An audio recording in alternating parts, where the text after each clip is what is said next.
let's talk about Godzilla and Kong, the New Empire. So we'll give our scores on this. We'll talk about it without spoilers first, and then we'll give a spoiler warning and get into it. So, Alex, you want to give your score first on this one for Godzilla and Kong? Sure, yeah. So, well, first and foremost, I liked it. I will say, I'm conflicted on it. So there's things I like that this one does more than other ones. There's also things I don't like that it does compared to other ones. So I was kind of conflicted. Like when I first watched it, I knew I liked it, but I didn't know if I liked it more than like Godzilla versus Kong or the other ones. I think it focuses more on the monsters, which I think is great. It felt more like a monster movie in the sense of like it's not just focusing on boring characters. There's a lot more, especially with Kong specifically.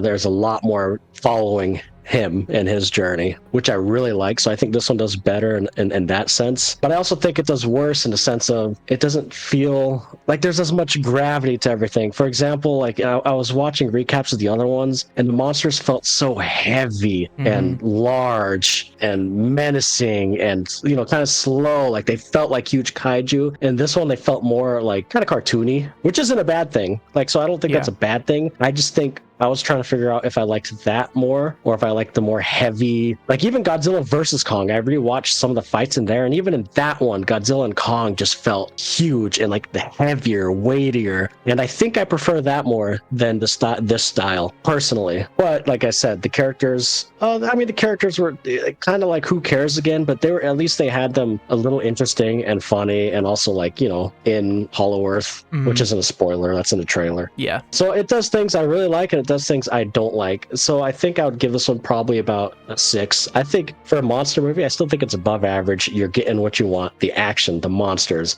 but I don't think it's anywhere near my favorite.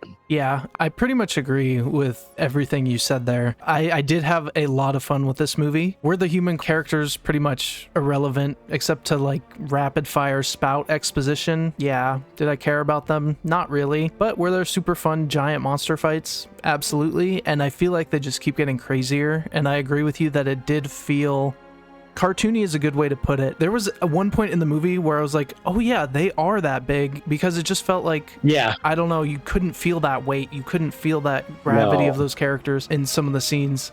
But the fight scenes all looked amazing. They were beautiful, and they were really fun. It definitely had some issues. It glossed over. It had a ton of exposition, but it was like super fast, and it was kind of pointless. With how they handled the second half of this movie, it made me want a movie that just had zero human characters focused on and was just Kong and Godzilla. They really could have done that. They almost, like the second half of this movie, they basically did that. We followed Kong a lot, and you could just tell, like, they did such a good job of showing what he was feeling and thinking. We didn't need people to be like, oh, Kong's in pain or whatever, you know, blah, blah, blah. I'm just making up a scenario. But yeah, it showed that they could do that. Yeah, and I think what the other ones do better is at least when you see the human characters, like you could see the scale of Godzilla.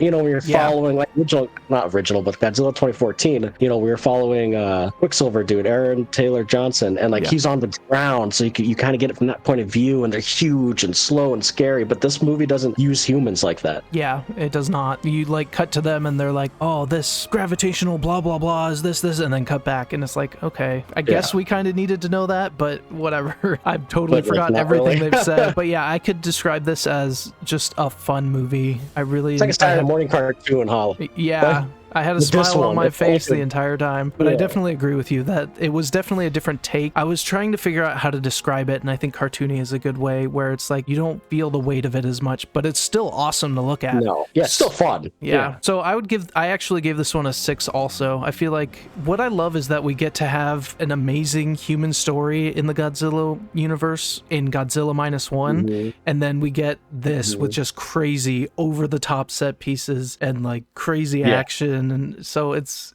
cool that we have both worlds. Yeah. Let's be real. Like, it is kind of cool the build up to Godzilla and Kong, like kind of teaming up. Even in Godzilla, even in the last movie, you're like, it's like, true. It's cool. It's fun. It is very fun. Okay, I guess. Is there anything else you want to add, or do you want to get in spoilers? Let's get into spoilers. Let's talk about this movie more in depth. So, spoiler warning for Godzilla and Kong, the New Empire. which is kind of funny because we watched the Frozen Empire last week and now we're watching the new Empire. Oh, that's right. I didn't even... I was changing my notes. I'm like, oh, I don't have to change Empire. Just change the thing before it. What's up with these empires? I don't know. Okay, I have a challenge for you. Okay. Tell me the name of just one human character in this movie, please.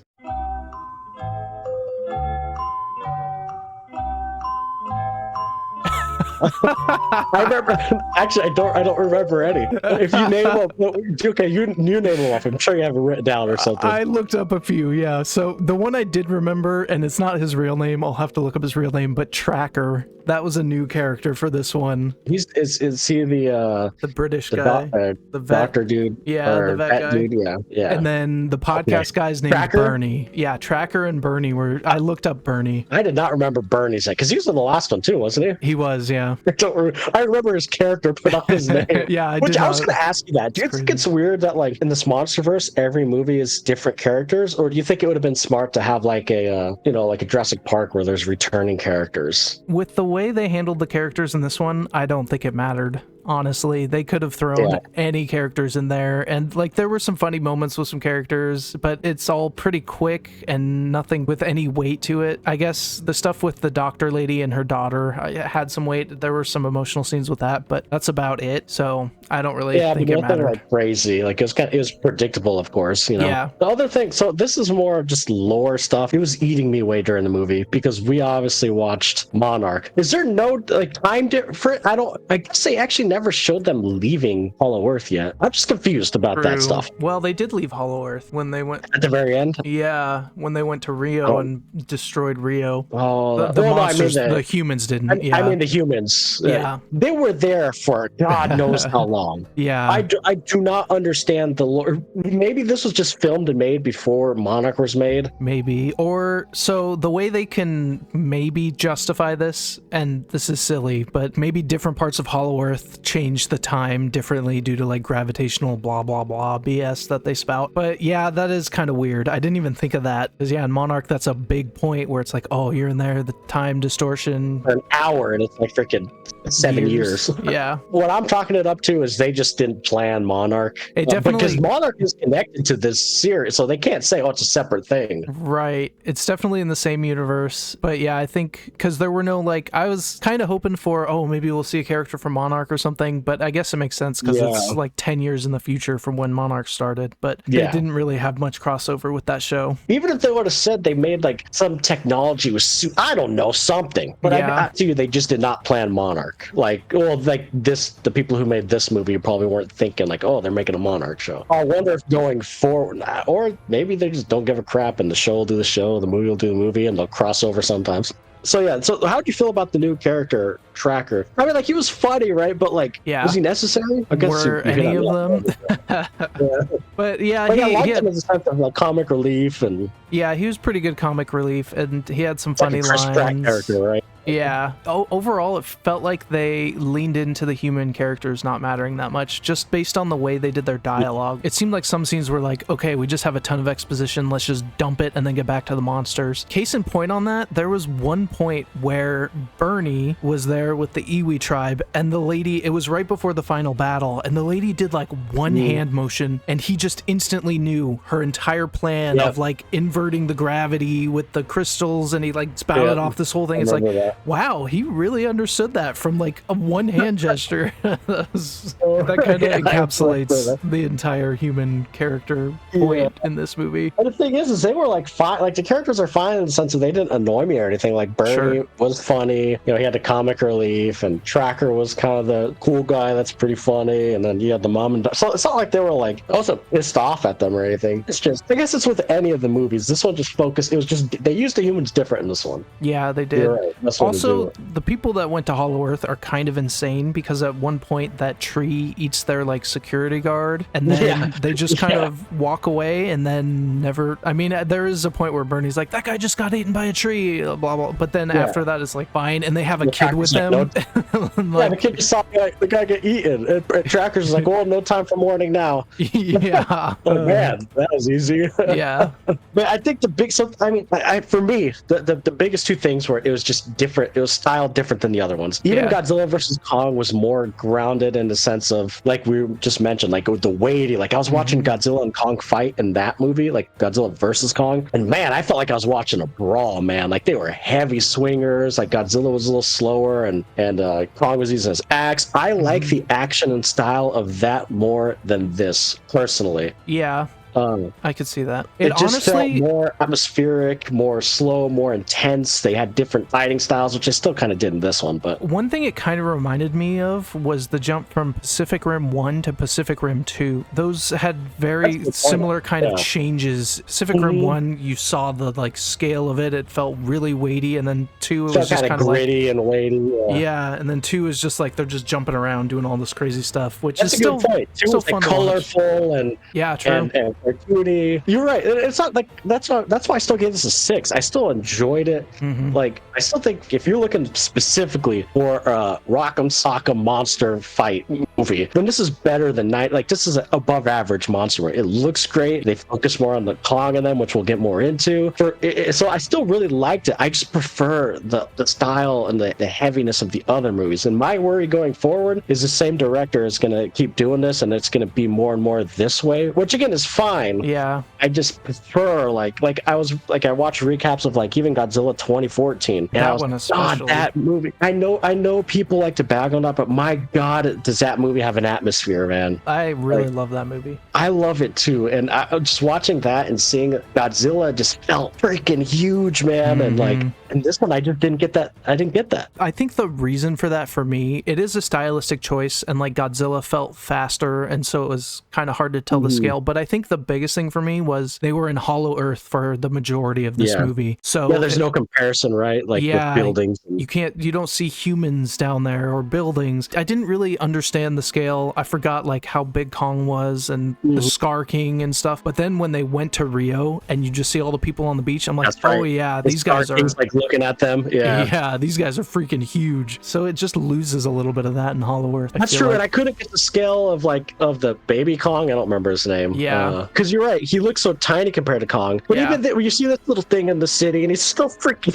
Oh my God, you're right. Suko, yep. Suko, like Zuko. Kind of, yeah. With the S, Suko. Yep. So I think maybe you're right. I think half of it is you don't get the relative scale of things, and because you're just kind of see trees and rocks and stuff. And I think the other half of it is I do think that it is a little more stylized in the sense of cartoony. Because even when they were fighting in the city at the end, I still thought the fights in the other movies were better, personally. I think they were really fun, but I think I enjoyed the style of the other ones too, in the other movies more. It was interesting to see it once, but I agree with you that if they keep doing this, I feel like it would get old. It's gonna like turn into like Transformers. Yeah, that's kind of what it felt like, especially with his arm looking like he just took Bumblebee's arm. Yeah, literally. I really, and we're probably not. This is what worries me. Is I really hope we get more of a stylized, weighty feel. Maybe they'll go back to because this one felt more like a Kong movie, didn't it? Like this should have been Kong 2, to be honest. This should have been Godzilla and Kong. It felt like they started out making a Kong movie and then threw Godzilla in at the end. Like this could have literally been like Kong 2, and that like it shouldn't have been Godzilla, and let alone Godzilla's name is first.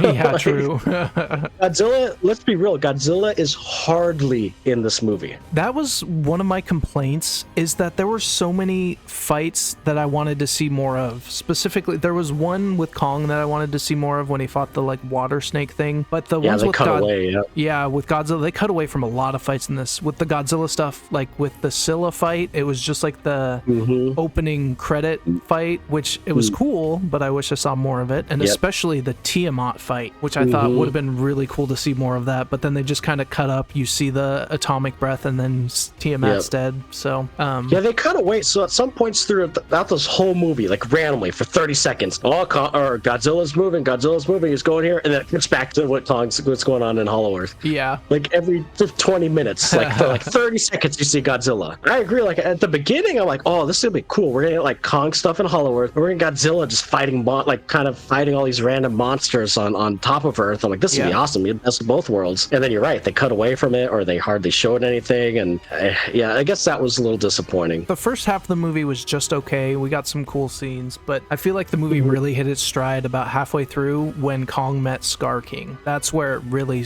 kind of fell together for me and became really fun. Like, there was some fun stuff with Kong before that. Like, I loved his first fight when he met the other apes, and he's just picked up that baby Kong and just started hitting him with it like a nunchuck. That was so funny. Cracking up.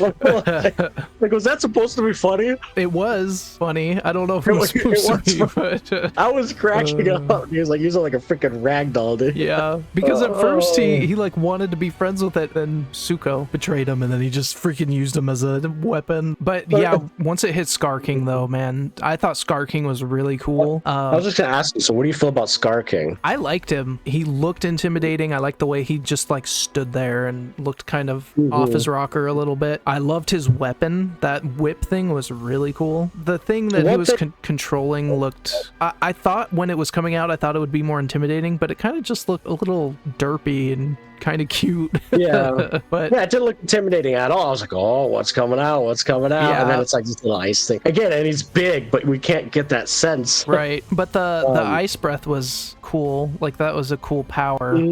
But it was a little undercut by the fact that it injured Kong, and then he got healed from it instantly. Well, so my thing, so I like Scar King too. Like, I thought he was intimidating, like in the sense of, like, oh, like I feel like we're actually getting kind of a villain, like they, because he's Kong's, gorillas, they kind of feel like we could understand them in a sense. But the one thing I didn't like, so regarding with him controlling the ice monster thing, is I feel like that undercut Scar King at just being intimidating. Like, I feel like he would have been more intimidating without that. I feel like they made it seem like he needed that to win. I see, or even to just like control the other apes. When they were fighting at the end, there was not really a lot of hand-to-hand combat with him, because they were really focused on just destroying that thing, like the thing he's controlling the monster with. So like I wanted more of like a brawl, kind of like we got like Godzilla versus Kong. Like, I wanted like a brawl, but I felt like having that monster kind of took away from that a little bit. I can see it made that. him less intimidating. One thing about that final fight, I don't know if I like it, or I think I like it. It was Kong and Scar King. They seem kind of evenly matched, but then as soon as Godzilla switched and started attacking Scar King got destroyed. He instantly lost his weapon. He got like wrecked by Godzilla, which I am a fan of Godzilla a lot, so that I guess I like that. Yeah, I know. I love when Godzilla just wrecks things, man. I freaking love it. But I get what you're saying. Although on the flip side, like, Scar King hasn't really been out of that part of Hollow Earth in how many years? It's true, and Godzilla... So maybe just underestimated. Like, Godzilla's like the king of monsters. Yeah, so it makes sense he whoops his butt. And he's had a lot of practice fighting monsters. Yeah, I mean, Homeboy's literally like freaking... I mean, yeah, he's like the god of monsters. So and he had a Super Saiyan power-up. He went Super Saiyan Rose. I know. You know, him kind of going around and like building up all this energy kind of reminded me of Shin Godzilla a little bit. True, like the evolution stages. Evolving in a way. Yeah. So I thought that was kind of cool. I just wish we saw more of it. It definitely kind of flew through those parts. I guess to summarize it, right? Like, Kong has to stay in Hollow Earth to find his people, and they want to keep him separated from Godzilla. So the whole movie is kind of a monarch following around Kong and studying him to see if he finds more of his kind. And then a crack breaks where on this canyon that he was fighting monsters, and that kind of opens up the way out. Which I was a little confused by this, because that's not where they went down. That's not where the people went down. So is there multiple ways to get out? I don't understand that. It made it seem like the other apes were like trapped down there, but then they just get out so easily. And the Iwi tribe is like separated by a curtain, kind of like a Mothra made curtain. Yeah, and they weren't able to. So I was confused by that. It doesn't make a whole lot of sense. Because it made it seem like, the crack's open, they're gonna be able to start coming out, and then like they don't come out that way at the end of the movie.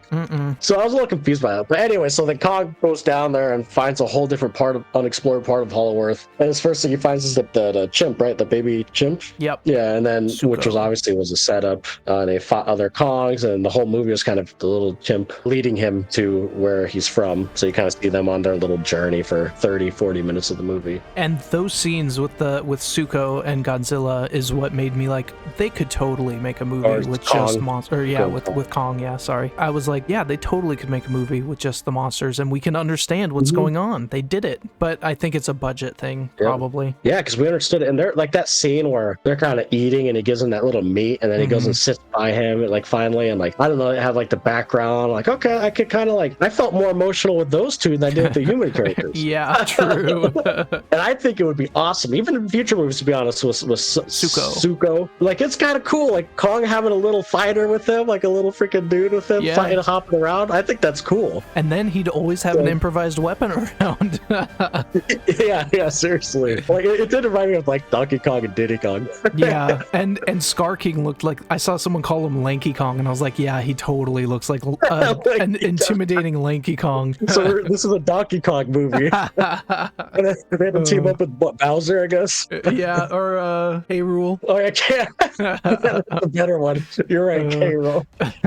That's hilarious. Just reskin this as a Donkey Kong movie. I'm sure that'll happen. But yeah, so that's kind of the whole plot of the movie with the Hollow Earth. And then you got the subplot of the human characters, pretty much the daughter, the deaf girl. I don't remember her name. Gia. Gia. I did not remember that. So the whole subplot with the humans, right? Is there obviously like there's an anomaly, like, oh my god, what happened down in Hollow Earth? The cameras are out, let's go down there. They brought the daughter, of course, because the daughter felt a connection and like kind of visions, right? I guess in a sense. Yeah, she did have visions. And then when they're down there, they're kind of just, I guess, randomly exploring or trying to find stuff, I guess. One of the bases got attacked, and they're trying to figure out why, and also where the signal's coming from. So I guess they're walking around looking for survivors, or the signal, right? Yeah. The signal, yeah. And then they run into like some old ruins, and they find the other people, or the colony called down there. The Iwi tribe, who are also the same tribe that was on Skull Island. And part of it, there was like a prophecy that an Iwi tribe person would come from Skull Island to release Mothra, which we haven't talked about yet. So Mothra showed up, and I thought Mothra looked really cool. Yeah, no, I do too. There wasn't a ton of Mothra scenes, but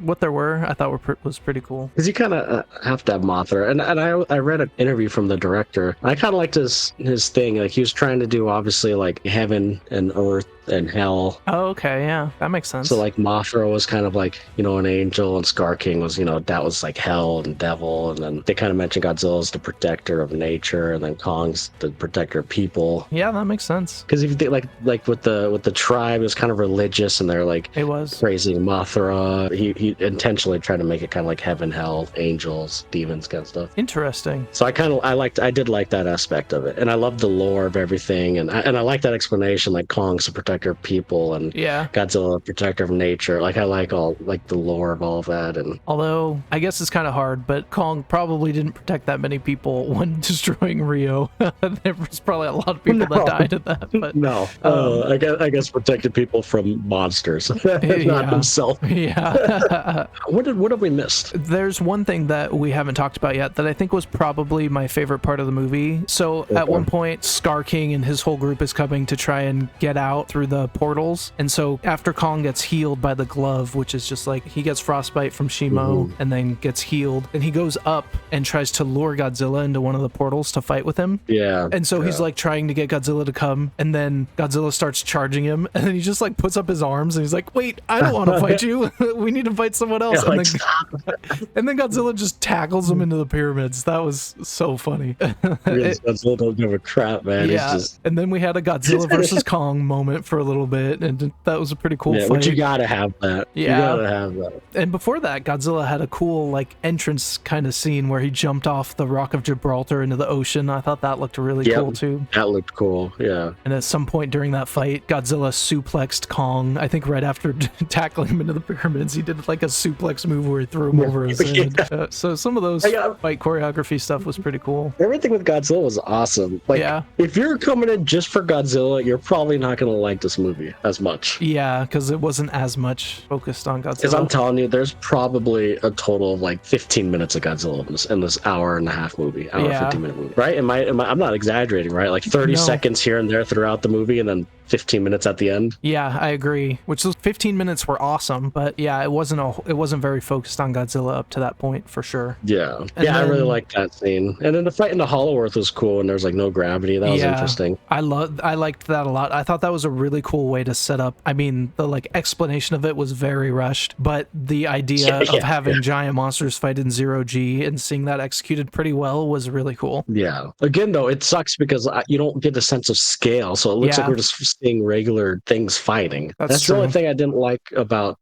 I guess you're right about the Hollow Earth stuff is you don't get the sense of scale. And to me, that's what makes big kaiju movies fun. I think that's I honestly think that's the biggest thing for me is that's what makes kaiju movies fun for me is just scale of things. Like I like feeling small while I watch these things. Yeah, because that's the point of why else have giant monsters if you can't tell that they're giant? I definitely get that. But it's like you said, overall enjoyable movie. It's for what it is, it's above average. If you're looking for a stupid action, fun, big kaiju fighting movie, then this is better than 99% of the other movies trying to do it. There's not even much other movies trying to do that right now. Yeah, true. Since we watched Ghostbusters last week, comparing them, I had a lot more fun with this movie. I don't know about you, but I just felt like this one was a lot more enjoyable and fun. The other one had some fun moments for sure, but this one, I don't know, I was smiling the entire last 20-30 minutes of the movie. Oh, I agree. I had a lot more fun in this one. Yeah. I still enjoyed Ghostbusters, probably more than a lot of people, but this one was a lot more fun for sure.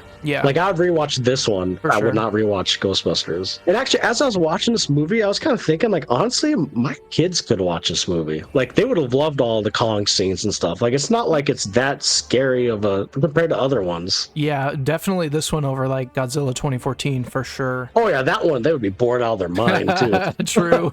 This felt like an episode in the middle of a season, like that Saturday morning cartoon. Like in the grand scheme of things, it's like it's good, but it's just like a movie to get by, or like an episode to get by. Like it felt like just a middle ground episode. Yeah, I think that's a good way to put it. Which isn't a bad thing. But yeah, that's pretty much all I had for this. So where would you rank this in the MonsterVerse movies? Just a general. Do you have a? I would probably rank. I would have to. So I think my favorite one, and I know this is controversial because people don't care for it, but I still think Godzilla 2014 is my favorite one. I think I agree with you. And then I would probably say it's between Kong Skull Island, and I actually really liked Godzilla versus Kong. The versus, not and Kong. But I would probably say Kong Skull Island after that. And then I would say Godzilla versus Kong. And then I would say Godzilla and Kong. And then I would say Godzilla King of Monsters. But I would put that last now, but I need to rewatch it. I only ever watched that one once. And I wonder, after kind of getting more in this universe, if I would like that one more. I think I've watched it more recently than you. And I think I have almost like basically the same list. I would put King of Monsters pretty low down. Like it's a pretty big jump from this one to King of Monsters from what I remember, but I have also only seen it once. So what would be your ranking? The same thing then? Same kind of Definitely order? 2014. I kind of put Kong Skull Island and Godzilla vs. Kong kind of on the same. I do too. Like I could flip-flop. There's something so cool about seeing that for the first time. Yeah. And then seeing Mechagodzilla, like it was so cool. So I could flip-flop those, but then this one and then King of Monsters I think would be my list. So yeah, so this is on our lower end of the MonsterVerse movies. Yeah, and I think that's mostly due to the fact that it's fun, but it doesn't have the weight to it. That's the best way to put it. Like that summarizes it right there. Whereas at least like Godzilla 2014,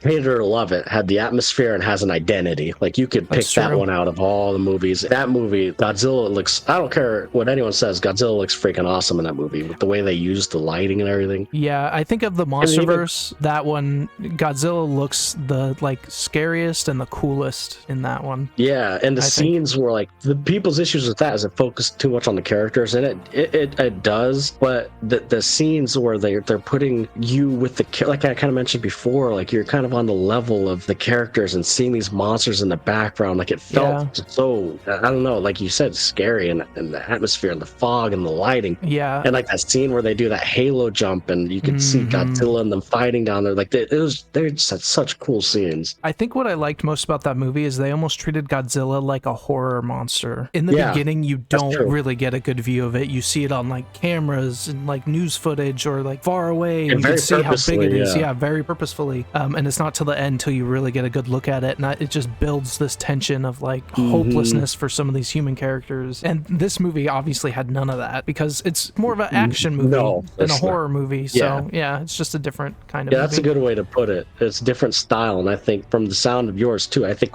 we prefer the more horror kind of, not necessarily horror, but more stylized, like weighty feel than the tense pure action comedy. Yeah.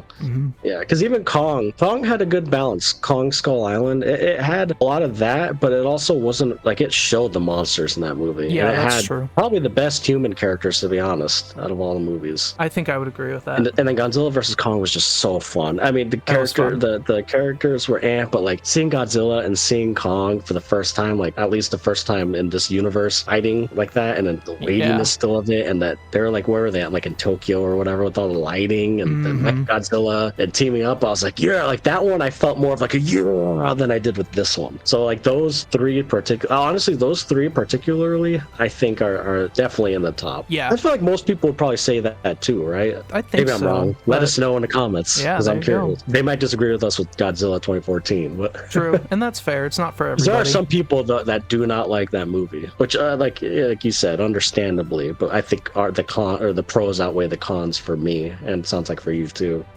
But yeah, I mean, this movie I saw made bank, so it will definitely be getting more. Nice. I'd like to see. I'm just very curious to see where it goes. I want to see more directors give their take on it, because like seeing the Gareth Edwards take and then this one, like it's so cool getting different takes of it and keeps it fresh. Yeah, you're right. They feel so different. Like it's crazy how different it feels, even though it's the same monsters, like the same universe. I agree with you though. Keep doing, because I think did this director do Godzilla versus Kong too?